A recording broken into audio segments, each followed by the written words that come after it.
The World Bank announced yesterday that it would be cutting all future financing destined to Uganda in a bid to protect multilateral lenders' policies. This move, destined to exert pressure on Uganda's meager public resources, was in response to the recent passing of the Anti-Homosexuality Act. For his part, Ugandan President Yoweri Kaguta Museveni has remained firm that Uganda will grow with or without aid, but left room for negotiation with the lender. Tonight on The Spot, we ask, can Uganda withstand the financial pressure that comes with dealing away with the World Bank money? We host renowned economist and Director Economic Forum at MOOBS, Dr. Fred Muhumuza, and an economist and Public Finance Committee legislator, Enos Asimwe.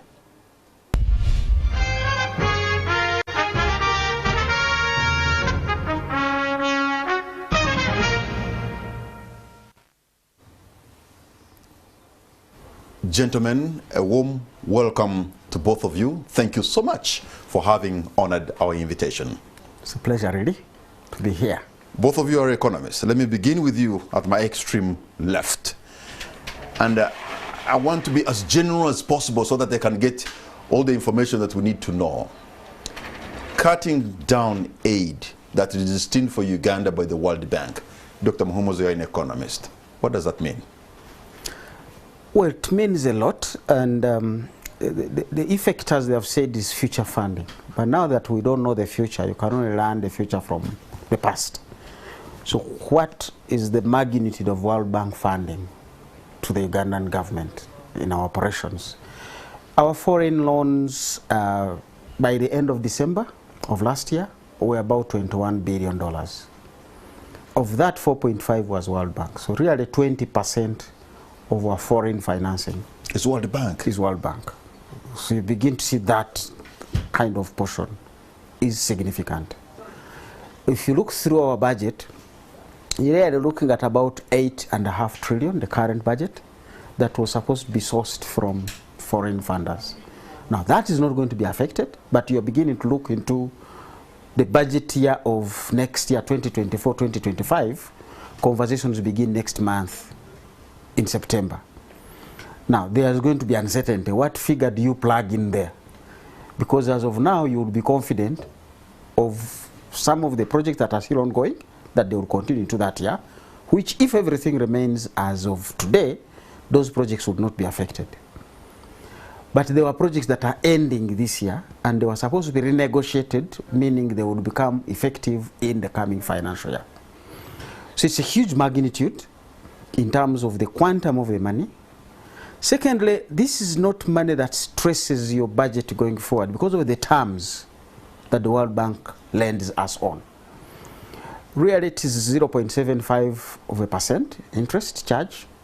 We sometimes have 5 to 10 years of grace period and repayable over a period of 38 to 40 years. So it's not going to be like your domestic borrowing, which is, you must be finding it within 2, 3, 4, 5 years at 15 to 18%. So not only is the other money sizable, it is also not bearing a big, putting on you a big pressure on your budget as you walk into the future. So that's the whole reason you don't want to say, we can find a replacement. The magnitude of it is big. You can't easily find a replacement, but also the terms under which it comes cannot easily be found elsewhere. Secondly, now you want to look at which areas is the World Bank financing. The bulk of our budget this year is in the area of human capital development, education, and health. This is where you have World Bank resources. We have just passed a policy to upgrade the number of health center 2s to 3 and 3s to 4. That comes with heavy infrastructure development and investment. Quite a sizable portion of this was benefiting from World Bank funding in these sectors. You're also looking at our road network. The road network is where the World Bank again put some money, and the energy transmission. We have just been last week, people were celebrating, we are going to get money for access to energy to connect about 1.3 million households now. This, I'm not sure where it falls in this line. Had it already gone to the board and approved, so it's not in this category? But even then, you don't stop the World Bank, because as in their statement they are saying we are going also to be reviewing existing projects. So you may not stop anybody coming up and saying, hey, by the way, even the other project have found something like this. I remember the road from Kamwenge to Fort Portal. Yes. Has ever been cancelled because there were delays of social issues. Social issue, and this one is also a social yes. environmental issue. So as they are saying, we are going to be using independent monitors. You can't be comfortable to say these projects are safe, because they too can fall under any scrutiny or any identification. And the World Bank system, anybody can raise any message and say, by the way, I found this one. Then they will say, wait, and as we investigate. Okay. So it's that kind of dicey where we are walking into, and you want to look at it that way. The other part is agricultural financing, which is also quite very critical, but also they give us some budget support. Now that is as far as specificities of projects are concerned. The other general benefit, if you talk about the macroeconomics, is this money comes in as dollars. Now when they come in as dollars, they are going to sit in the central bank and beef up your reserves. And because the central bank will need to sell the dollars to generate local revenues, which it will give to government or local currency. So any other person, known or unknown to the World Bank, who wants to go and import a car, import drugs, bring clothes, will find ready dollars in the market. So it also helps us to stabilize the exchange rate, because if these dollars were not there, the exchange rate can go up.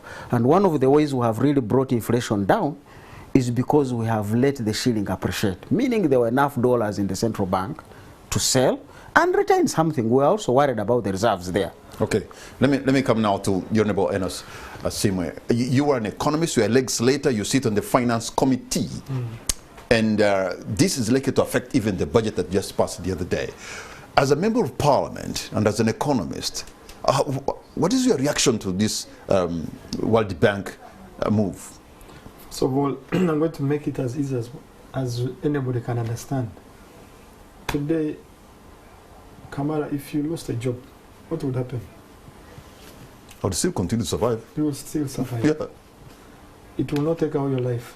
No. Uganda has to exist. Uganda has to continue to live or to move with development and everything, with or without loans. Certainly, as he has explained, there is an impact.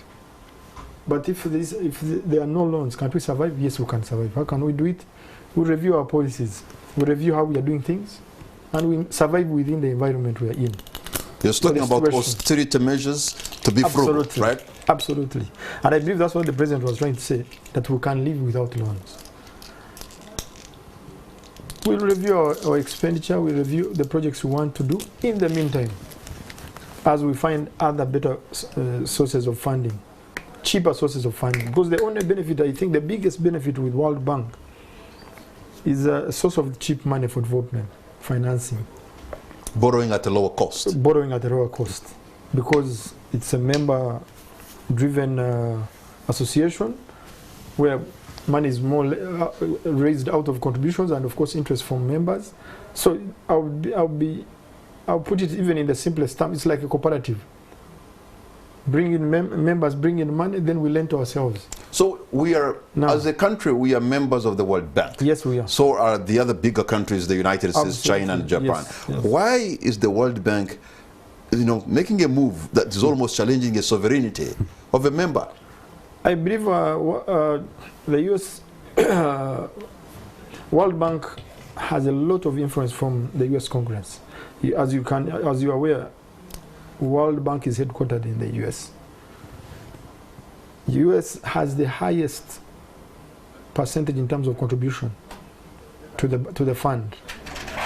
But then, because of the contribution to the fund, U.S. Congress has the oversight responsibility of looking at where their money goes. And in the process of trying to play the oversight role, they tend to influence the policies that the bank passes. That's number one. Number two, you also realize because of its percentage in terms of contribution to the fund, they have voting rights. That there are I think like 8 countries that vote the directors, basically the leadership of the institution, which implies that because they are the ones employing the leadership or voting in the leadership, they have a lot of influence on what happens in the bank. But all that done and said, it is absolutely wrong for the World Bank, which is an association of member countries, to think that they can wake up one morning, put a member in a corner against their will, basically restricting us to have a share of our benefits in this association where we subscribe. So I believe it was a wrong decision. But the beauty with all the communication between the bank and Uganda, there's a window for negotiation. For negotiations, there is a window that we shall review the policy, we shall review and understand the implication of the law, and then see how to move. But as they do this, whether they do it or not, because we know where it's coming from, Uganda is not likely to change its position on the anti-homosexuality bill. The argument is very clear. Even the law itself, the way they have stated in the letter, you can see this misrepresentation of facts. They are saying the law is discriminatory, the law will not, apparently, a homosexual will not be allowed to benefit from World Bank projects, which is absolutely wrong and sad. Somebody failed to interpret a law that is very straightforward. The law that we passed as Parliament had a lot to do with prohibition of promoting homosexuality acts. It had nothing to do with if you're homosexual. Criminalizing homosexuality. Yes, if you're a homosexual, you will not be allowed to appear on NTV. If you're homosexual, you will not go to a secondary school that has been funded by World Bank or any other. There's nothing like that. So first of all, there's misrepresentation of facts, and I don't understand when they say that there's a team that came down to Uganda to assess the impact of the law, and they still got it wrong in their response. So I really have no idea, because in my mind I still think there's wrong classification of human rights by the bank and UN Human Rights Council.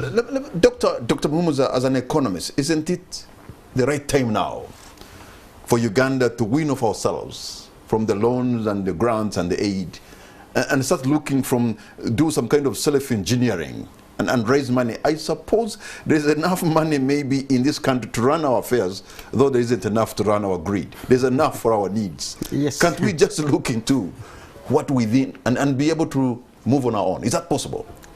It is possible, certainly, because there is a lot of money here that we do not collect, which could go into public coffers, but also the systems. There is a lot of other money we are putting to wrong use.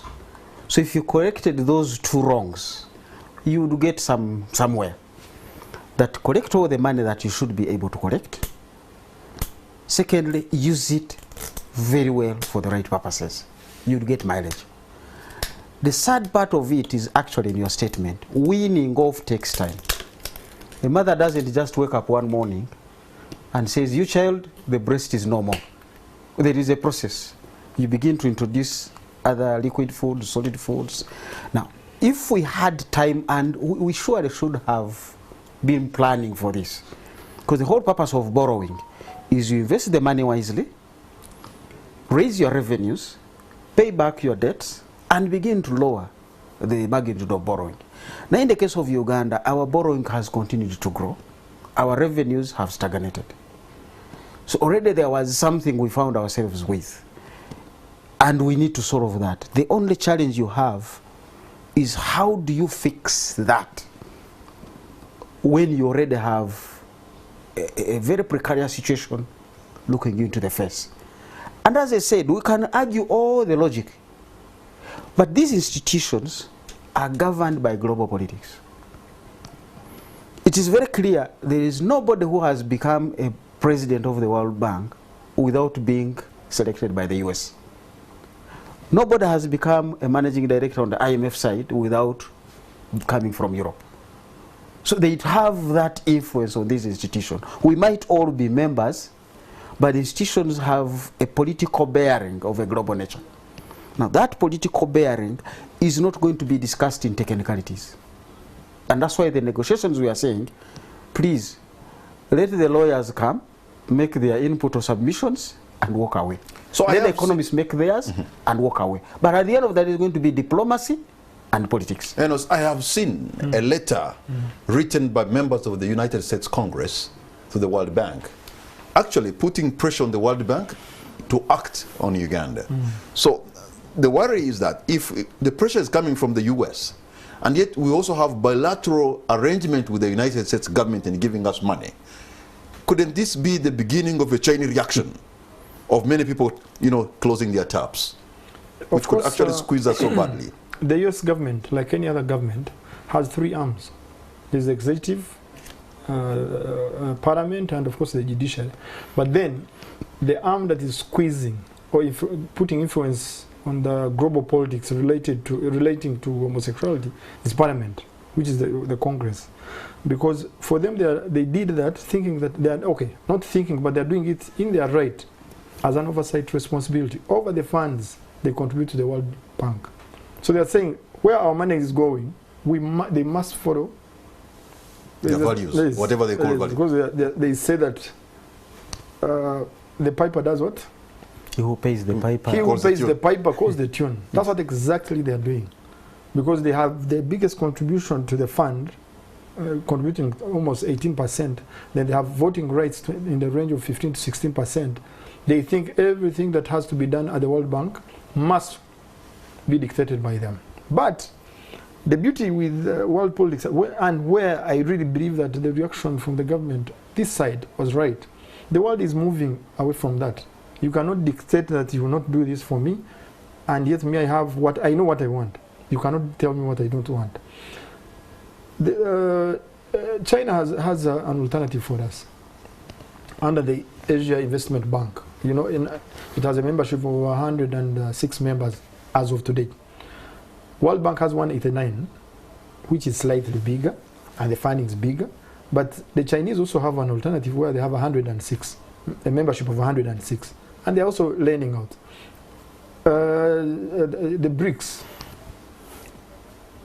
Brazil, Russia, India, China, and South Africa, they're also putting up an alternative, the New Development Bank. Right now it has a membership of 8. Of course, it has just started. I think it started like 3 years ago. Meaning that it's also another alternative in the making.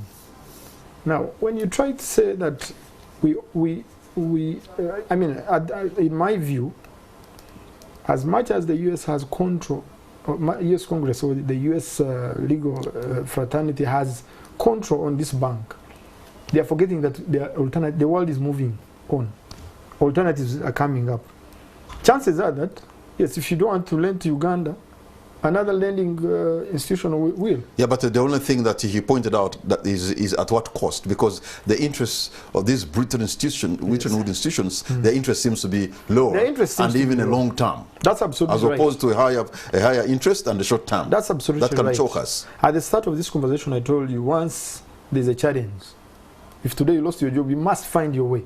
Uganda has to certainly look at its policies, fiscal policies, look at its expenditure, look at its revenue, domestic revenue mobilization, and but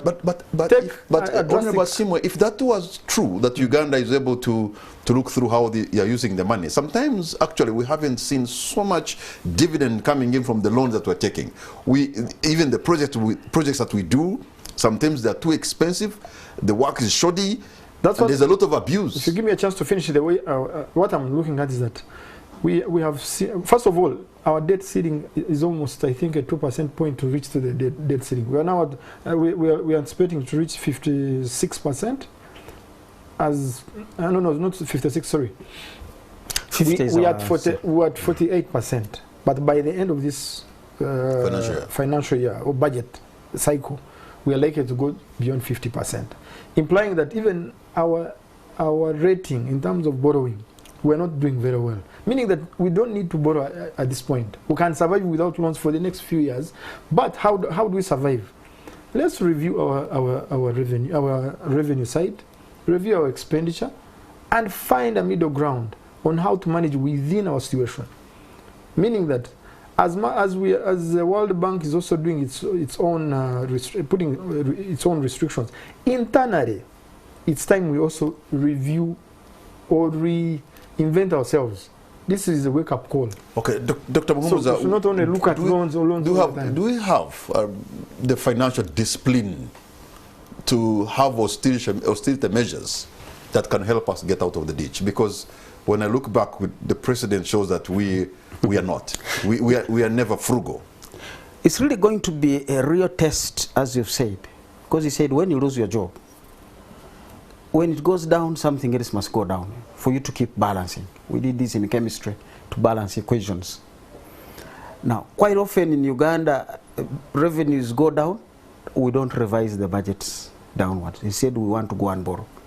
So this is going to be a real test. Are we going to live up to the requirement of rationalizing government? Remember, since 2015 up to 17, there was this, what they called RAPEX, rationalization of agencies and public expenditure. Yes. Now, most people just ended at rationalization of agencies. We said, no, it was the entire public expenditure, which required rationalization of the entire government, not just the agencies. And that conversation, right as you have put it, has dragged on for years and is yet to be concluded. We sometimes just tamper informally. You just say, I've cut non-wage by 30% or 20% or 40%. Now, that is not rationalizing. Rationalization means you go back and say, what was the driver of this cost? If it was an agencies of government, if it was parliament renting, I must remove that renting. Because then you are adjusting the budget by knowing what am I cutting out. Because if you just cut across, you might be harming yourself. So it needs a calculated move. So I want to see government really come back and say, even if it was not the World Bank cutting, our debt levels had already exceeded where they should be. The 50% is really not the right indicator we should be using. The real indicator is the liquidity. If you're going to be spending 35 to 40% of your national budget on debt management, then you have a problem.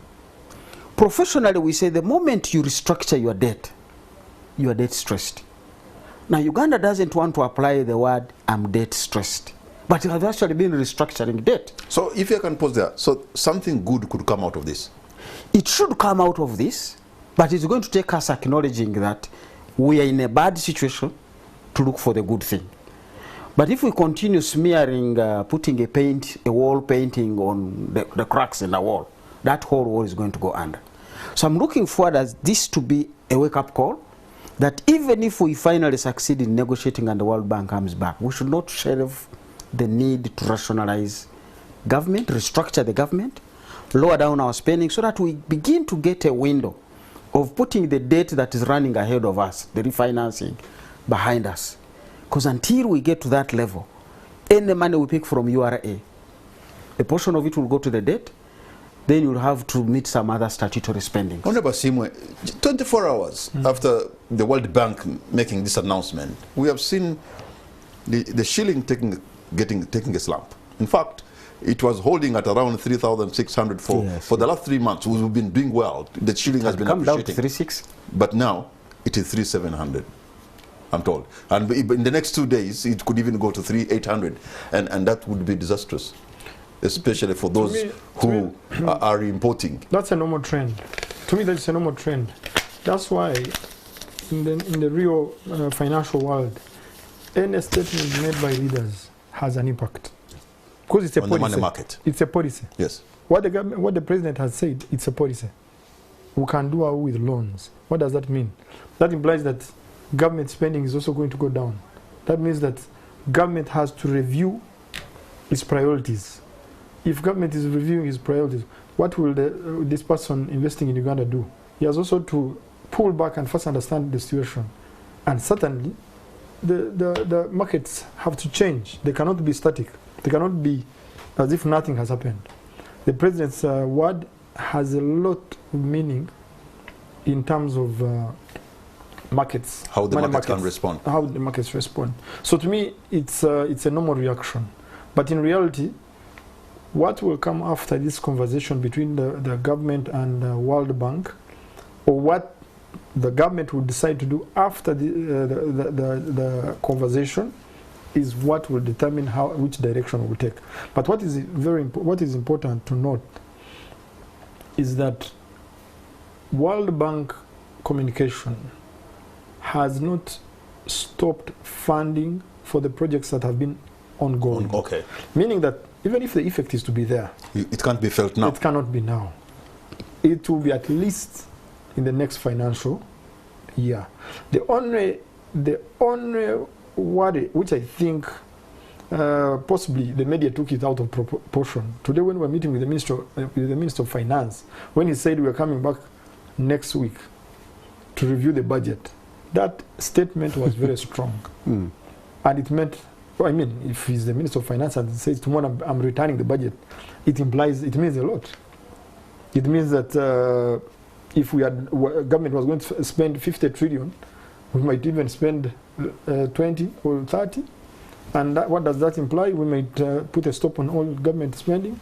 What does that imply? It means the last person has to be affected. The demand, the aggregate demand has to go down. What will happen to the manufacturer? He has nowhere to sell what he has in stock. So there must be a chain reaction from that statement.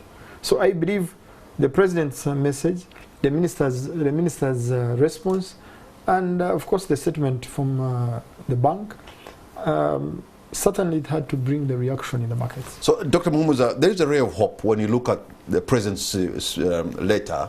It's like, well, maybe we can look somewhere, maybe we can look east. But also says there's still room for negotiation.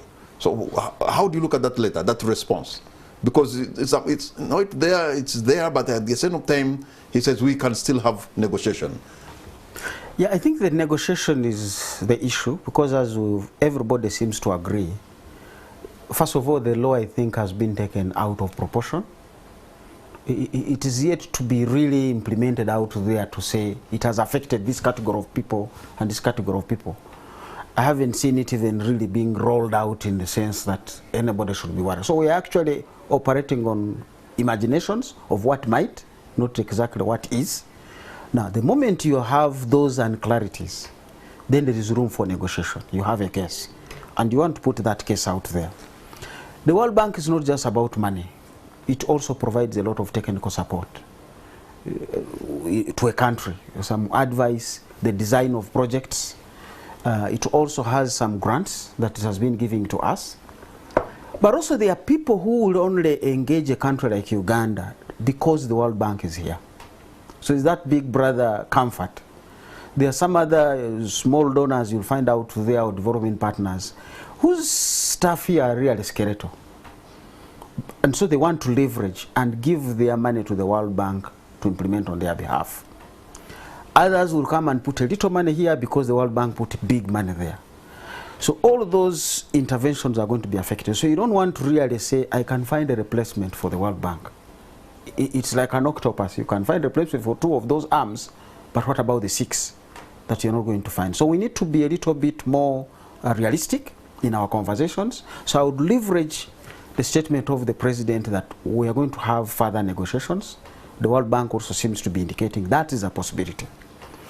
And then some of the impacts, as we have said, if the World Bank says, I'm going to not to disburse the future funding, as I said, the exchange rate will read that. Because as we said, part of their money gets into the system on the foreign exchange side, and therefore helps to give the currency some stability. That while our coffee hasn't gone out, while our tobacco and others haven't, there is this money that gives you a cushion. Now, a lot of private investors are coming into Uganda looking at stability of the shilling and saying, oh, the Uganda shilling has been stable, it has been in the range of this to this over the last 4 years. I think Uganda is a place I can be. Now, this uncertainty takes them back to say, wait, let's watch and wait and see how this plays out. You don't want to get into that uncertainty.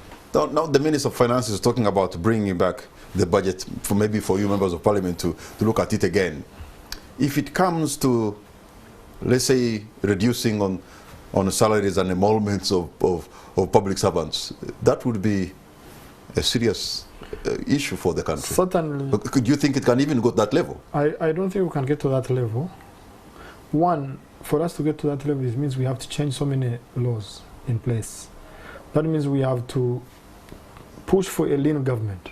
That means that we have to merge ministries. That means we have to merge, you know, for the last several years, we've been asking for districts, we've been asking for municipalities, and every district, every municipality comes with an expense to government. And now we have something called cities. Now we have cities.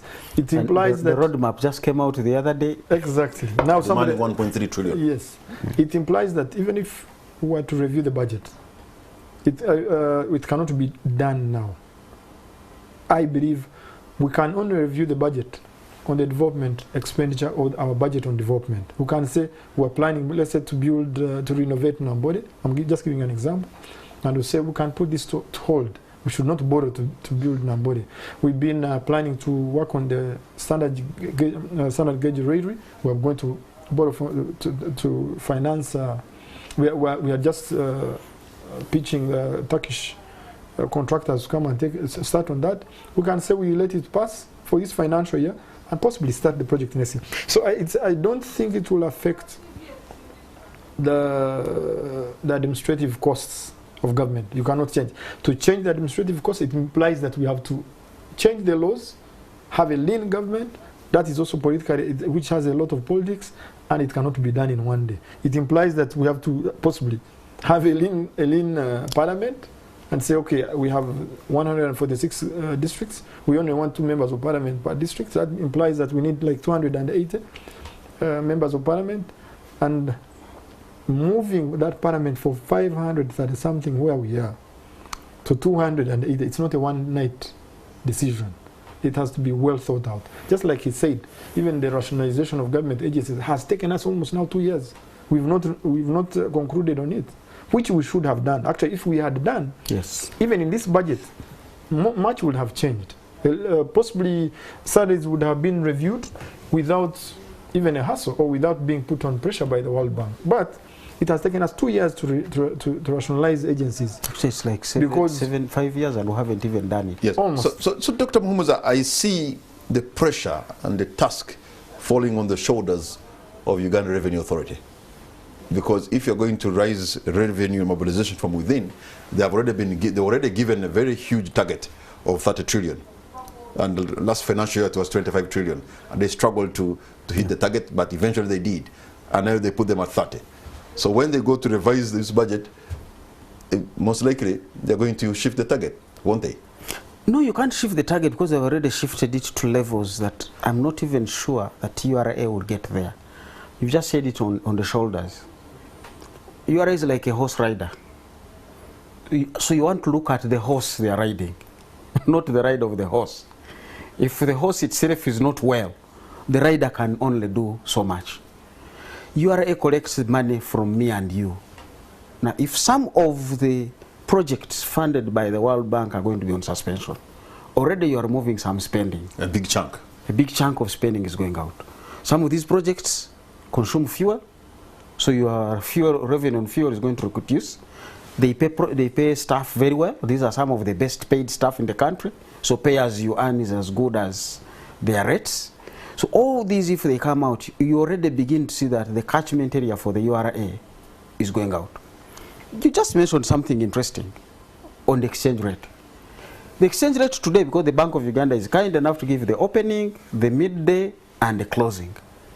The dollar opened today at 36.23, closed at 37.35. So in one day, it has jumped by over 100 shillings.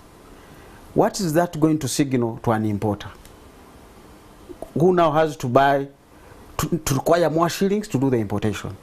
That person is going to say, wait, don't import. And remember, there is an import revenue. Yes. Import tax. So that is going to be deferred. So you begin to see a web of things. So, but according to Honorable Simo, this is just a normal reaction to a statement from a president or even a bank governor. When they say something, they could cause some kind of instability to the money market. Exactly, that's what. But do you look at it as something that maybe could be a downward trend or just a normal reaction to these statements? Yeah, of course, economics is about managing those normal reactions. That's why the central bank and the Minister of Finance have spent the last 1 year fighting inflation. Even before it went too far, they were managing expectations.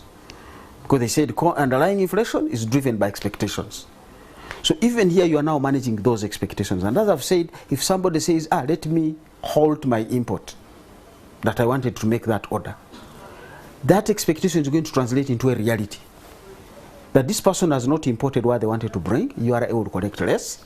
But also now you might see inflation come back because now this person has not replenished their stock. So there are a number of these things, and everybody would now be watching the space we talked about, the negotiations. Are they making progress? So that we revert back to our normal business behavior. If they tarry and delay, then these expectations will now be anchored. They become the norm. And that you don't want to get to that level. Dr. Fred Muhumuza and Honorable Enos Asimo. Gentlemen, we are going to take a break, and on the spot, we'll be right back.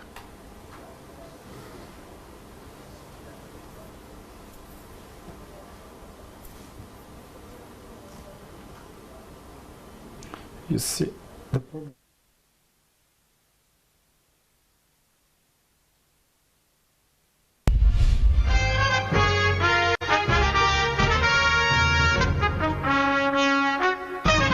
Welcome back. You're watching On the Spot. My name is Patrick Amara. My guests tonight are Dr. Fred Muhumuza and Honorable Enos Asimo. And we're discussing the World Bank's decision to cut aid to and borrowing or lending to Uganda. So we've seen that the pressure is likely to go on many areas, but there has also been abuse and not very good management of this borrowed money into into projects, public projects, and probably moving forward we're going to learn to be frugal.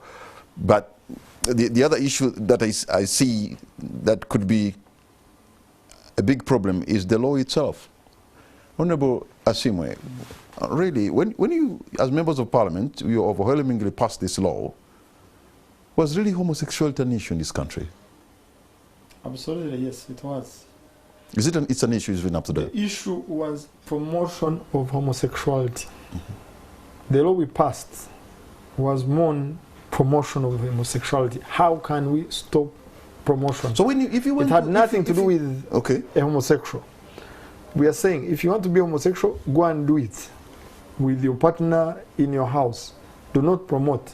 Do not come to a young person and start enticing them with I don't know the right English word to use, but do not entice them with money to get them. Okay. So for example, if you walked in your constituencies, for example, you come from Kabula, would you find homosexuals trying to promote homosexuality in Kabula County? There is no homosexual, or there is no one I know of that was promoting homosexuality in Kabula, but there were cases. And if you ask anybody, most people will tell you there's no one that they know of. Exactly. So but what was this? So what this all about? Told, our reaction to get to the level of passing the law, if you had the case of Budo, I think there was a case where a teacher was involved in sodomizing a child. And their student who was actually put in their hands to take care of. So the law that are available alone on sodomizing somebody, the law that are available could still punish that person. Exactly, but this aggravated rape would actually even bring you this sentence. Yes. Kamara, what we should also first note that the law against homosexuality was brought by the colonial masters in 1952 into the penal code. It was brought, if you check our penal code, there was a law against homosexuality. There was a law against same-sex marriage. What we did was to improve on it, going with the trends that are in the country. So many NGOs, according to intelligence information, money goes through NGOs, and the whole purpose, was to promote the vice in schools. We had a case of Kabushenga, a gentleman owning a chain of schools in Kanungu, who I think his partners were trying to promote homosexuality in the schools, and he said, "No, this is not what I signed out for," and there was a fight. There are so many incidences that I cannot have off my head, but I can tell you there is a record. But and that's how, Dr. Muhumuza, we Ugandans were very, very homophobic. Let's understand that. And Ugandans alone, even without that law, would not allow some of the things to take place in our society. Did we need a law? I think that's a conversation that was not well followed up. What were the alternatives? What was the nature of the promotion that we wanted to cure? Did we have sufficient things? And maybe even in the prevention, the law possibly goes a little bit far. Because the president has himself mentioned some of these. If he's saying rightly, it was okay, homosexuals can have their thing done in a certain house. But now in the law you are saying the landlord, if he ever discovers these guys are there, I should report them. So those are some of the things the president has raised and said, oh, there may be some areas. And I think that's why possibly some of these partners are saying, what you intended to do, you possibly went overboard. Because if you are preventing promotion, then you seem also to have punished those who are practicing, and they are. So we didn't exhaust the conversations and the definition of what is the problem, how best do we resolve it.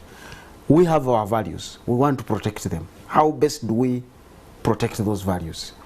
And as we have argued, it is sex, depending on where they are doing this or the other way. We already have some provisions in which we are protecting the values of our children. That's why you have girls who even get up to university without getting pregnant. How do we protect those? So couldn't some of those measures of strengthening our cultural values and tightening some of the laws, which were already in place, did we exhaust that conversation? I am not sure. Doctor, if you can allow me to inform you.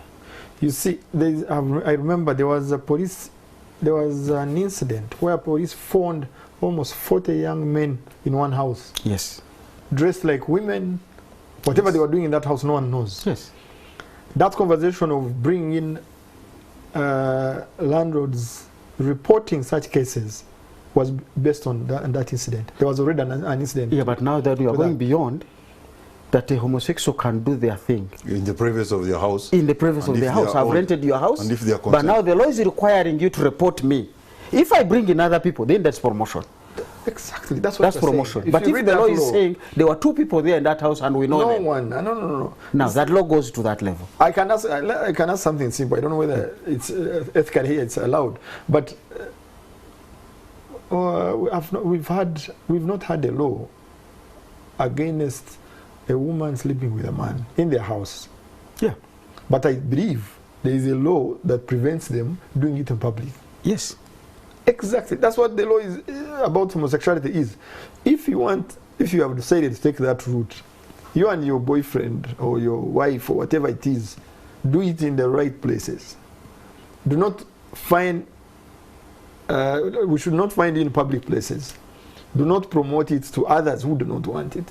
We are very much aware that it was going on. We are on the same page. Funded by NGOs. We are on the same page. The case you have raised, if you find 40 children in there, that's promotion.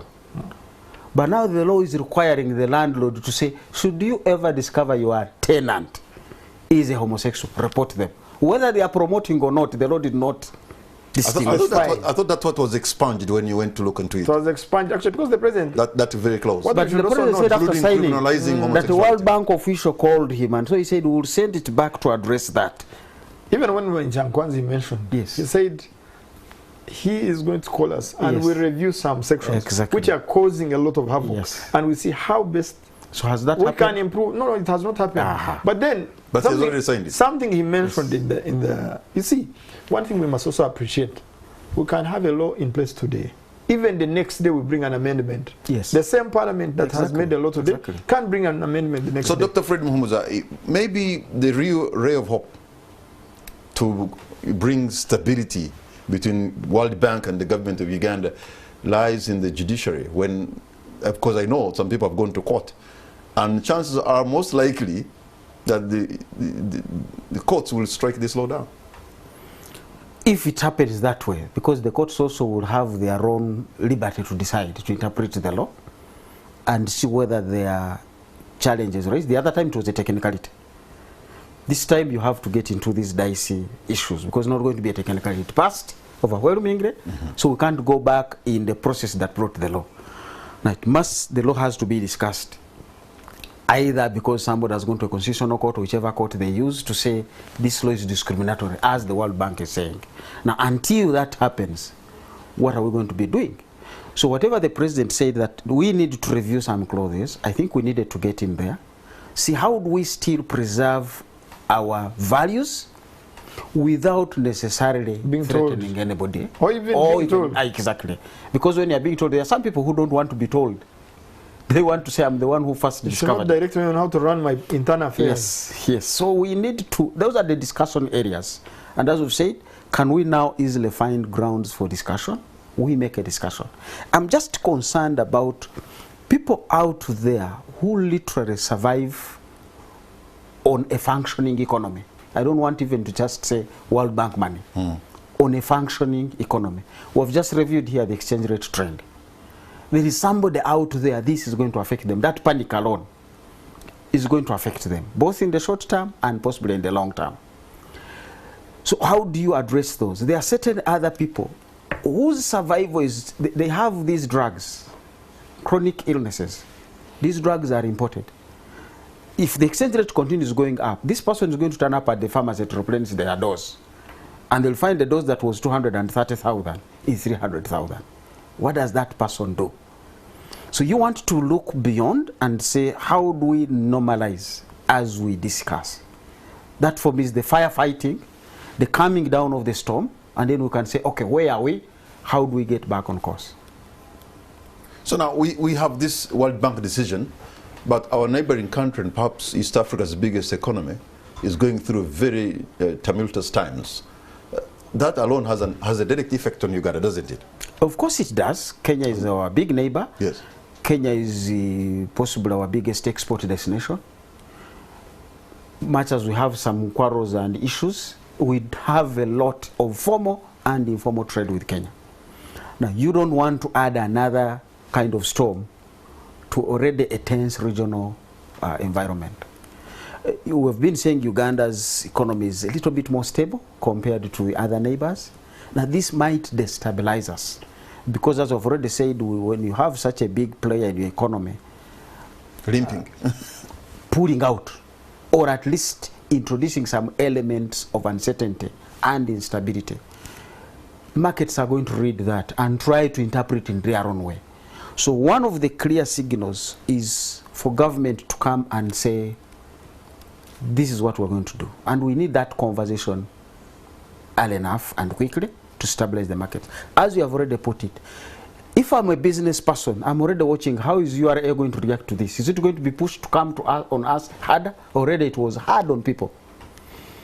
So you're already gauging that. How would this impact? The other day today I was reading in the papers of people who killed the farm manager because he had not paid them.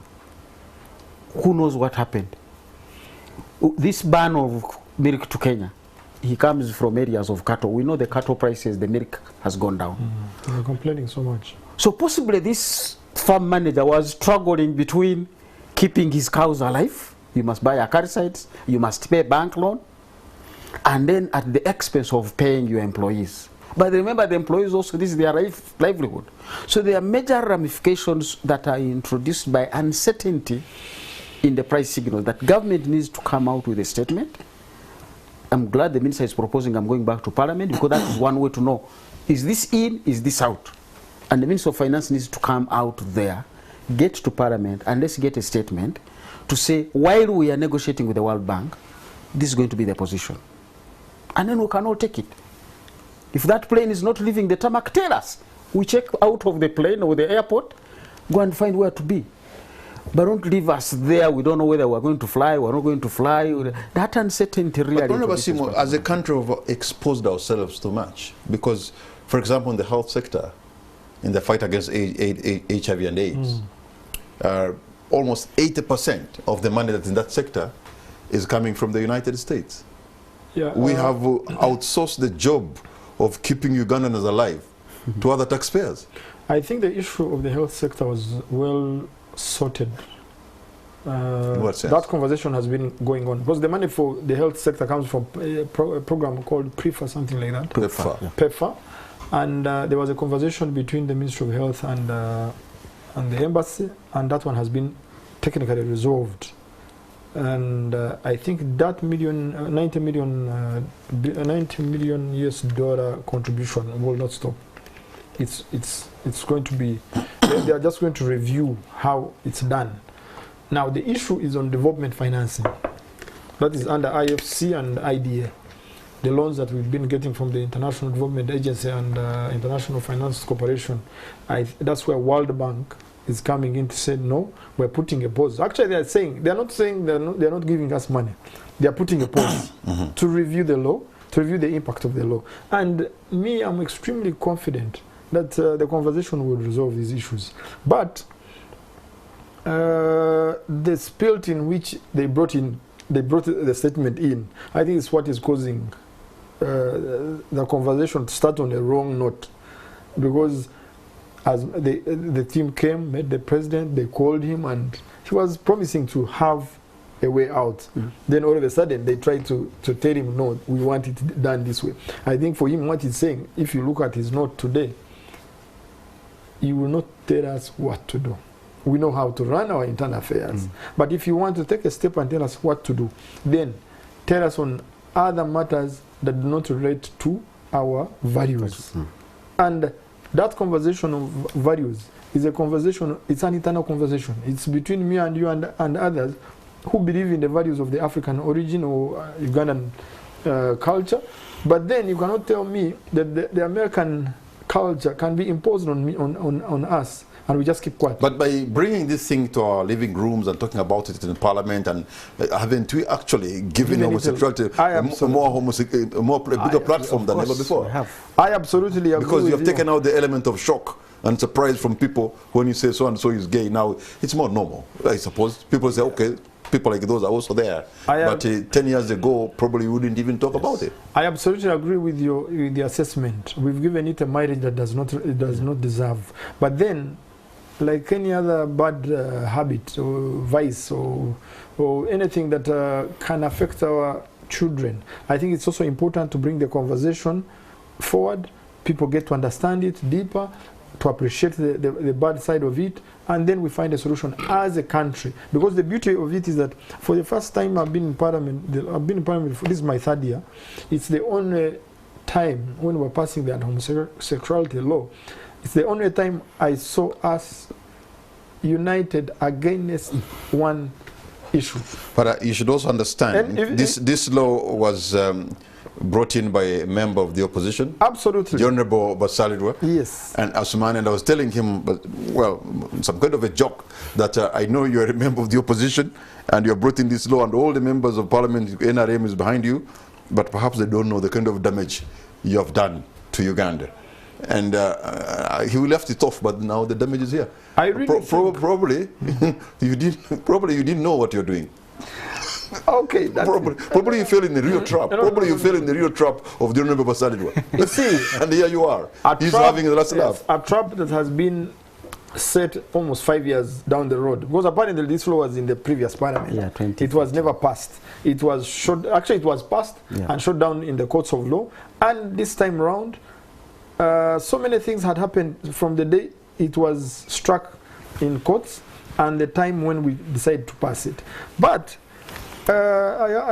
personally, actually, with or without Basara bringing it, I can tell you even an NRM member of parliament would have brought it forward. But if I'm a member of parliament and I'm in the opposition and I've been fighting NRM for 38 years and I know their biggest support is the Western backers and the Western money lenders, why wouldn't I introduce something that can actually, destabilize them? No. One thing I must also assure you about, governments do not fall in just from nowhere. Certainly, our strength does not fall. Anyway, actually, that is part of stretching my imagination. That is part of stretching my imagination. Let me also put it this way. I can tell you that the World Bank deciding not to loan, putting a pause on loaning Uganda could be a blessing in disguise.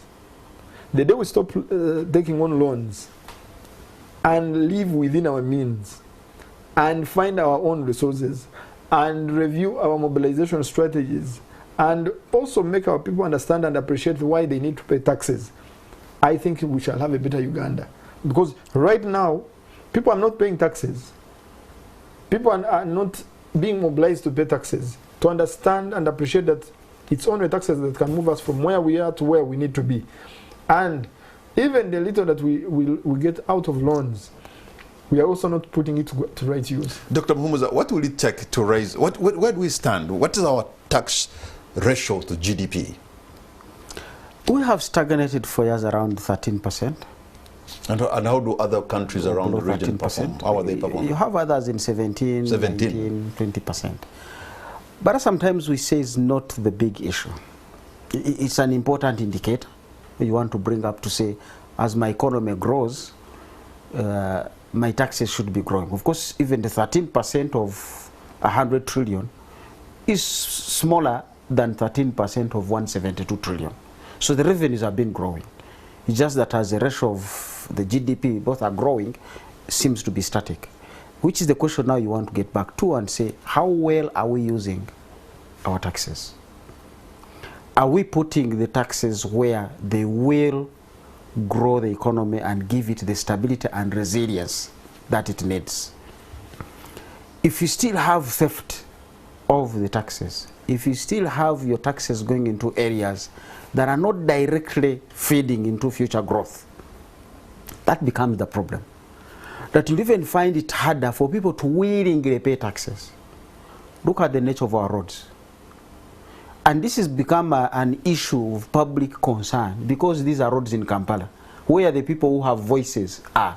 The people in the villages, for them, they gave up on roads a long time ago. We've been seeing these pictures, where a bridge was washed away a long time ago. People will go through the river, sometimes they just abandon the journey because they can't get there. And this is where you would want your taxes to go, because it is in this area that World Bank man has been going to give those road maintenance and road upgrading.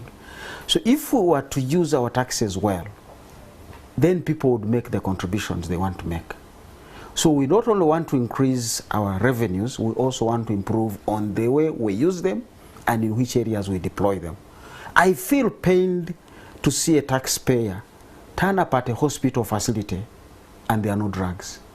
And this person now has to go back to a pharmacy to spend a second time of their money. And sometimes even lose the patient. That's a pain that shouldn't be overlooked. This maybe is even bigger concern for us to pass such laws to say who in Uganda is actually not protecting our values. Because it should even be one of our core values to make sure public funds are well handled, citizens' lives are protected.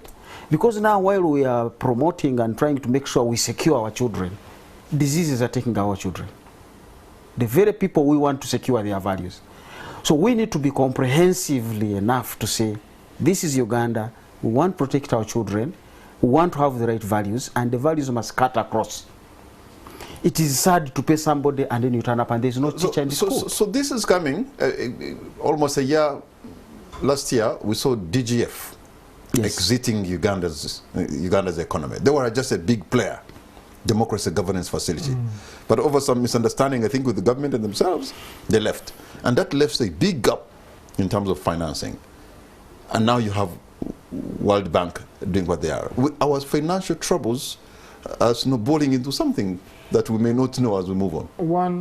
One fact we should also not underrate, and which I think the President mentioned in his response.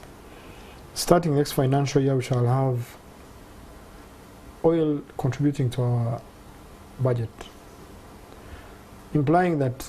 Not really. No, I don't think next to next it will. Not financial. How shall we sell it? No. The extraction is. I mean, activities are going on, and so you think this year the pipeline will be done? No. Forget about the pipeline. At least oil getting out will be already. It will have started. But Honorable, that's the problem.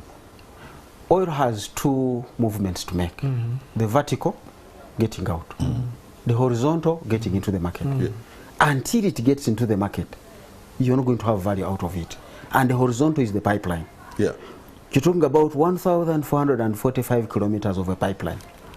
And not even a single... You haven't laid a section. I agree with you. So if 2025 is your deadline and it is 600 days away, are you going to be laying 3 kilometers of a pipeline per day? I agree. Only birds do that when they are building their nests. Doctor, I agree with the assessment. But one thing we should also put into consideration is that when the oil companies get this oil above ground, chances of them paying for the oil are high, or what they call it, the value. I don't know what that would, how best to put it. But if I'm buying this bottle of water right now, it's easier for me than when you tell me that you're just going to bring it and. Yeah, there's no oil company that's going to get oil from the ground when they have no assurance it's getting into the market. Exactly. So, but the storage facilities are being put in place. It's not. It will be pumped out.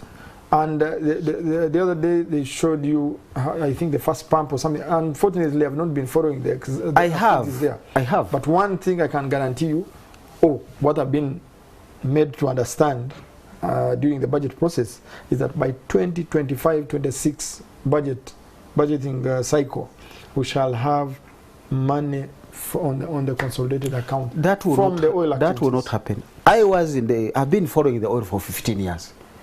We had our early oil production scheme, 2012. I sat in the ministry, I said, let's look through the requirements to get oil into the market. Please remove oil from the budget, the expectation. Because the preliminaries have not been done. Storing oil on the ground is very costly to the manufacturers, to the producers themselves. So none of them is going to get oil out of the ground if the pipeline is not there. And the journey of the pipeline is what you want to watch. Until I see the pipeline segments being laid out, I am not going to put hope on oil. But I can put my hope on other natural resources. So if Uganda really wanted something you can touch easily, let's get in for gold, rare earth metals, and other minerals. They will give us an idea. I know Agaga is doing something in Busia. That's the conversation you want to follow and say where else is gold. Because gold right now is 45% but if anything, with our level of borrowing and all that, we have already mortgaged that oil before it even gets out of the ground. And that's why you want to move quickly to which other minerals can I touch within a year or two. Gold gives us a very good example. It is 40 to 45% of our exports as we speak, but this is transit gold. Not all of it is originating from the country. But this country has its own gold. Can we get that out? That journey is shorter than actually the oil conversation. I would more have my trust in that route than the oil route. Dr. Fred Muhumuza and Honorable Enos Asimwe, gentlemen, hold on to your points because we are going to take a break, and when we come back, we shall give you an opportunity to have your say. You can send your questions on our different platforms or comments so that they can read them, and my guests will be able to respond to you. We'll be right back.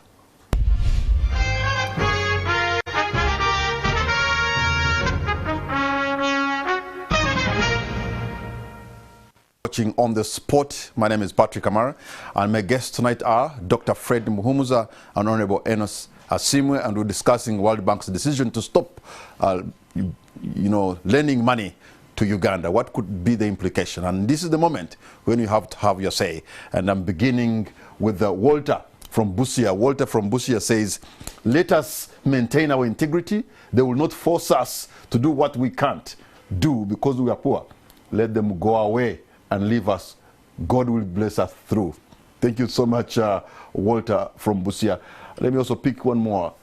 Evening panelists, I'm Jacob Odella, live from Soroti City. I'm thinking if the previous loans had been used well, then wouldn't be affected. The challenge has been borrowing without establishing the sustainability plan.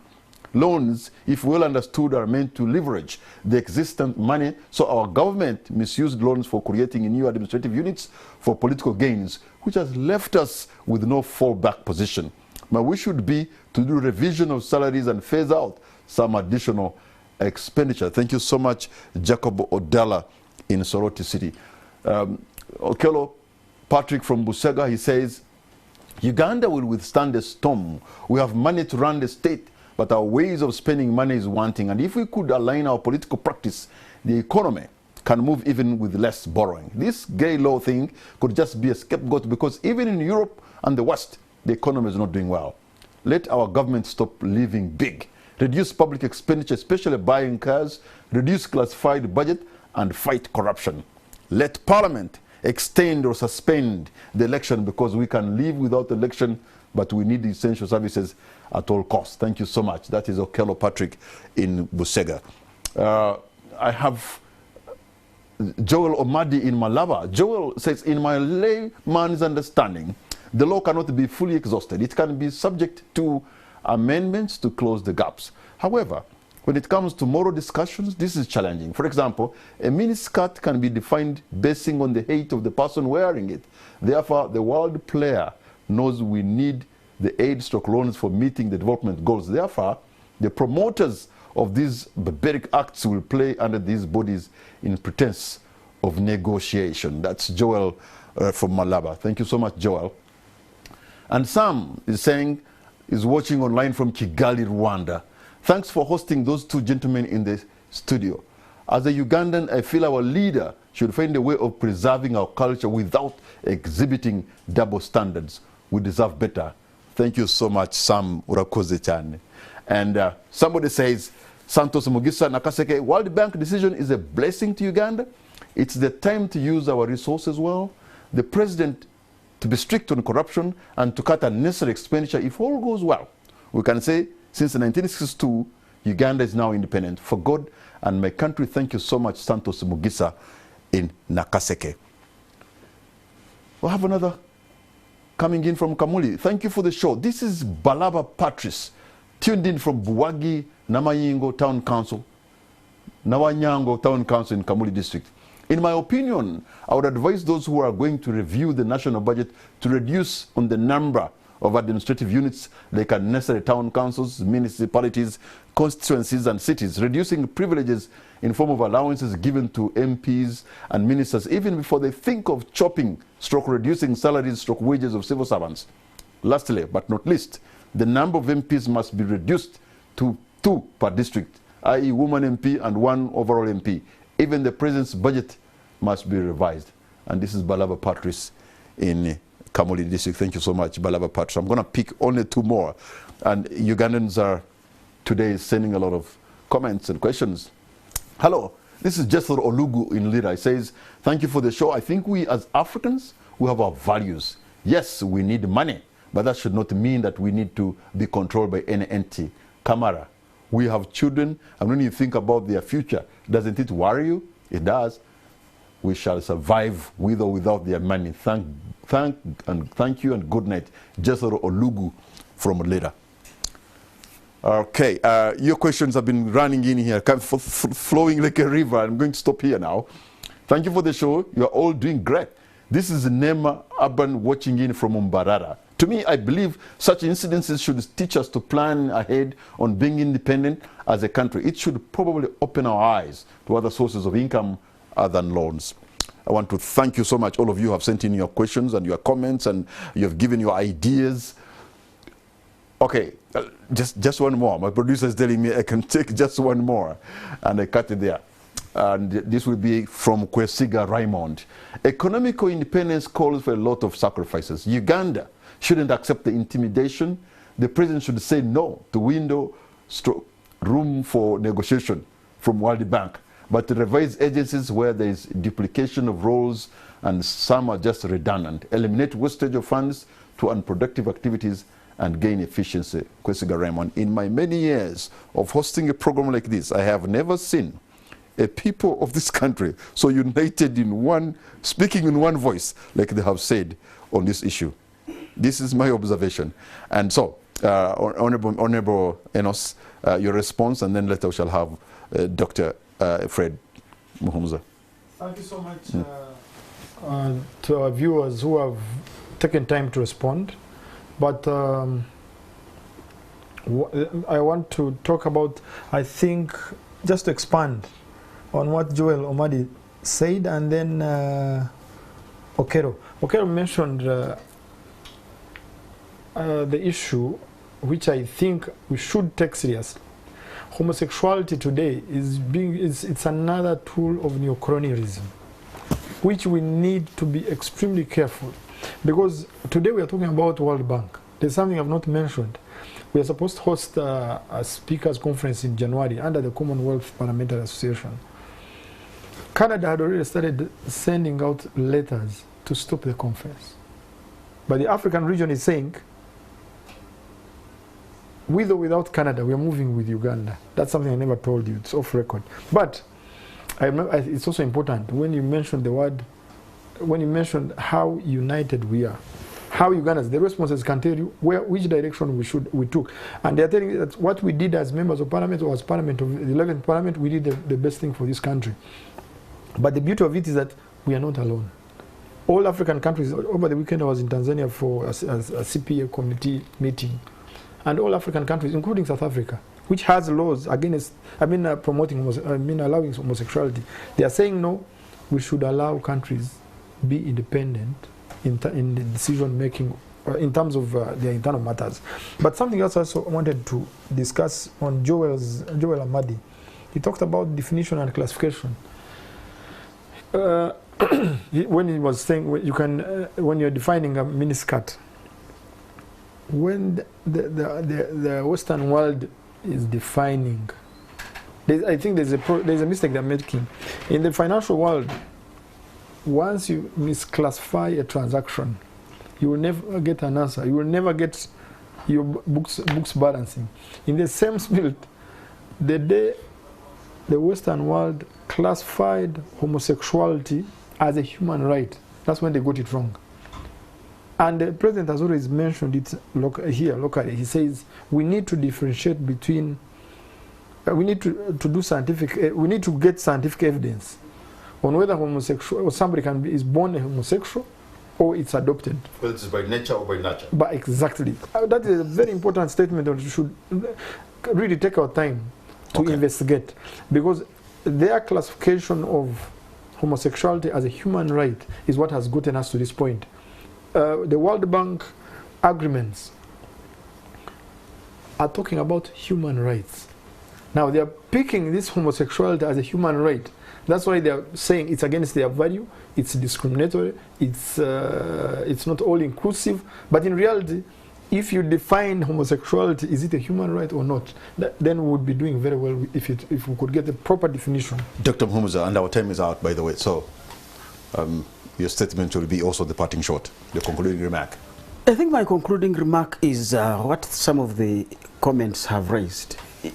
If you want to remove homosexuality and the World Bank, let's address our underlying weaknesses within our own systems, the economic systems. We are living big. You say we are poor, can we live like poor entities? So that we don't need to borrow unnecessarily, we don't need to expose ourselves. Why are we having so many administrative units? Let's face the realities. LC1's came, we found we didn't have the 68 billion, we found a way of continuing. Now there's a need for another 1.3 trillion for an election. There's a need for all these kinds of things. You want to live and say, homosexuality aside, let that conversation be packed. Can we deal with our underlying fundamental weaknesses within our economy? We are living large, and yet we shouldn't be. We're looking for all these big things because we have seen them out there. You want an airline, you want a first-class hospital, you want first-class roads, you want first-class railways. These are things for rich countries. So can you tone down your appetite, live within your means? You'll have no quarrels with anybody over anything. All right.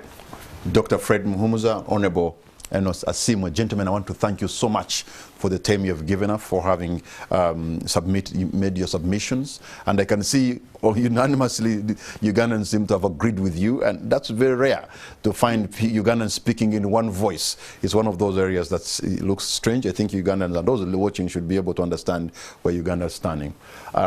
Uganda, I suppose, can always move on with or without the loans. And after all, if we can only be frugal, if we can have austerity measures, I'm sure there's enough money to serve our needs, only that there's not enough to serve our greed. Good night, and God bless Uganda.